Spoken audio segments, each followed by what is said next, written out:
ya. Jadi sebelumnya kita udah bahas soal sistem respirasinya, lalu udah bahas juga soal bulu dan sayap pada burung. Nah, sekarang kita bakal bahas soal sirkulasinya ya, sirkulasi darahnya.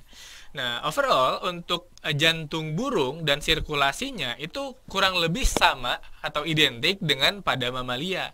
Jadi jantung pada burung itu dia udah ada 4 chamber ya, atau terdiri dari 4 ruangan. Ada atrium kanan dan kiri, ada ventricle kanan dan kiri gitu. Dan sirkulasinya juga dia berupa double circulation ya, atau terdiri dari 2 sirkuit. Jadi ada sirkuit paru-paru atau sirkuit pulmoneri, dan ada sirkuit yang ke sel tubuh atau ke seluruh tubuh, yaitu sirkuit sistemik. Jadi kurang lebih oksigen itu kan dia ditarik, terus ada di bagian sini, bagian paru-paru, lalu dia bakal dibawa oleh darah menuju jantung. Pertama itu dia melewati ini dulu, atrium kiri, lalu dari atrium kiri dipindahin ke ventricle kiri buat dipompa ke sel-sel tubuh bagian sini.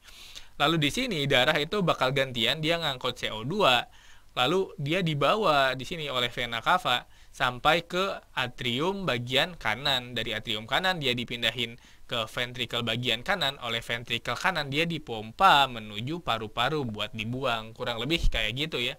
Jadi sama persis sama kayak pada mamalia ya, atau pada manusia juga ya. Jadi sama ya, dia jantungnya terdiri dari 4 chamber dan ada double circuit, ada sirkuit pulmonari dan ada sirkuit sistemik. Itu untuk sirkulasi. Dan selanjutnya kita mau dikit bahas soal reproduksi pada burung. Nah, ini adalah organ reproduksi betinanya ya. Jadi di sini dia terdiri dari ovarium yang menghasilkan sel telur, ada oviduk tempat fertilisasi, lalu di sini ada uterus bagian sini, dan bagian sini juga dia ada ininya ya, ada ovidak kanan ya. Jadi biasanya pada burung kan, kalau organ reproduksi pada manusia atau pada mamalia itu gini kan. Gini, terus bagian sini, nah gini ya. Jadi ini adalah ovariumnya, ada kanan ada kiri, lalu ada ovidaknya di sini, ada uterusnya, lalu di sini ada ininya ya, pembukaannya ya, atau menuju vagina ya di sini ya. Nah, tapi pada burung biasanya yang berkembang itu dia cuma bagian sini doang. Cuma salah satu dari ovidak dan ovarium doang. Yang bagian sininya dia tereduksi, dia hilang. Gitu. Makanya dia cuma ada satu saluran aja di sini. Gitu. Nah, ini bakal saya hapus.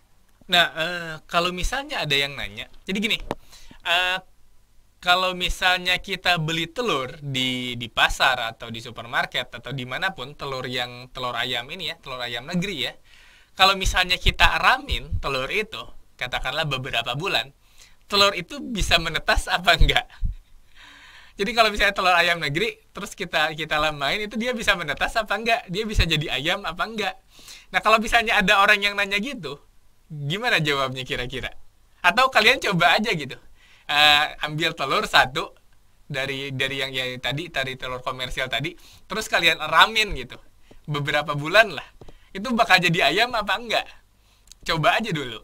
Tapi jawabannya kurang lebih adalah tidak ya. Jadi telur ayam yang kita konsumsi, yang telur ayam negeri khususnya ya, dia itu nggak akan pernah bisa jadi ayam. Kenapa gitu? Karena telur ayam yang komersial itu bisa dibilang adalah mensnya ayam. Jadi dia adalah telur yang tidak dibuahi. Jadi gini, alurnya itu pertama dari sini ya. Jadi si telur itu dihasilkan oleh si ovarium ya di sini ya. Dari ovarium itu ada jendolan-jendolan kan di bagian sini. Nah, jendolan-jendolan itu adalah sel telur atau ovum.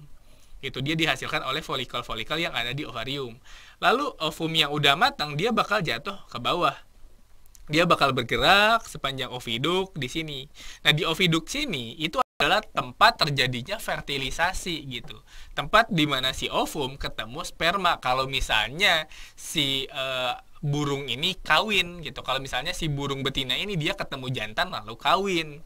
Tapi kalau misalnya sperma itu tidak ada, ovum itu dia tetap diproduksi, dia tetap dihasilkan di sini, dan dia juga tetap bergerak sampai sini.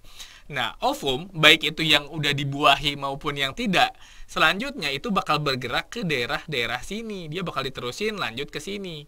Dan di bagian-bagian sini itu si ovum itu dia bakal ditambah oleh apa aja. Jadi gini, saya gambarin alurnya dari sini, dari si ovarium.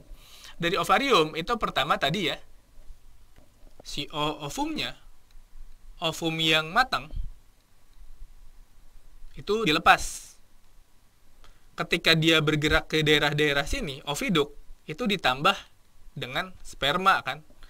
Tapi dengan syarat jika si burung itu kawin. Kalau dia nggak kawin ya nggak ada sperma dong. Gitu. Jadi ini syarat dan ketentuan berlaku ya. Saya ganti dah warnanya di sini. Nah, tapi dengan atau tanpa adanya sperma, si ovum ini dia bakal gerak terus sepanjang saluran ini. Dan ketika bergerak, dia itu bakal ditambah komponennya. Jadi di bagian sini itu bakal ditambah dengan albumin atau putih telur. Lalu selanjutnya habis albumin itu ditambah dengan membran. Lalu habis ditambah membran, dia ditambah sel atau cangkang telur. Lalu terakhir ketika dia mau keluar itu ditambah dengan pigmen yang mewarnai si cangkang ini, atau di sini saya tulis sebagai sel pigmen ya gitu. Makanya si telur itu dia bisa warnanya beda-beda gitu. Nah, si pigmen itu buat apa? Buat melapisi si telur dengan warna. Nah, kenapa harus ada warnanya?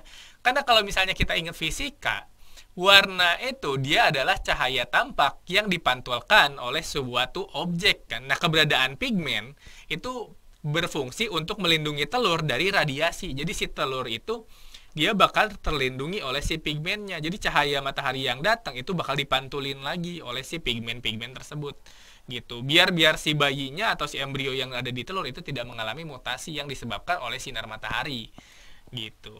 Jadi gitu ya. Jadi alurnya tadi saya ulang. Pertama, ovum yang matang tadi dia dilepas. Dia bakal bergerak sampai sini. Sampai oviduk, kalau ada sperma, dia bakal dibuahi. Tapi kalau misalnya nggak ada sperma, dia tetap bergerak juga gitu. Dan si ovum, baik itu yang udah dibuahi atau yang tidak, dia itu bakal ditambah dengan albumin atau putih telur, ditambah dengan membran, ditambah dengan cangkang dan pigmennya gitu. Lalu dia bakal dikeluarkan. Nah, dalam kasus yang tadi, dalam kasus dari telur-telur ayam negeri atau telur komersial tadi, dia tidak mengalami pembuahan gitu, karena ayamnya petelur. Ayam petelur itu biasanya dia menghasilkan telur walaupun nggak ada jantan, jadi terus saja dia produksi telur per minggunya gitu. Tapi dia nggak pernah ketemu ayam jantan, dia tidak kawin dengan si jantan, artinya tidak ada sperma di situ. Kalau misalnya tidak ada sperma, ya si ovum dia tidak dibuahi. Makanya di dalam si telur itu yang kita konsumsi itu biasanya tidak ada embrio. Mau dierami sampai berapa lama pun nggak akan jadi ayam gitu. Kecuali telur ayam kampung. Telur ayam kampung itu biasanya dia dibuahi ya, walaupun nggak semua gitu. Jadi ada telur yang dibuahi, ada yang tidak pada ayam kampung, dan itu bisa jadi ayam. Oke, gitu aja untuk reproduksi ini ya, untuk reproduksi si burung. Jadi itu ya, si telur ayam negeri itu dia mau dierami kapanpun biasanya nggak jadi ayam karena nggak ada embrionya. Gitu. Itu trivia aja. Oke, untuk burung kita selesaikan sampai sini.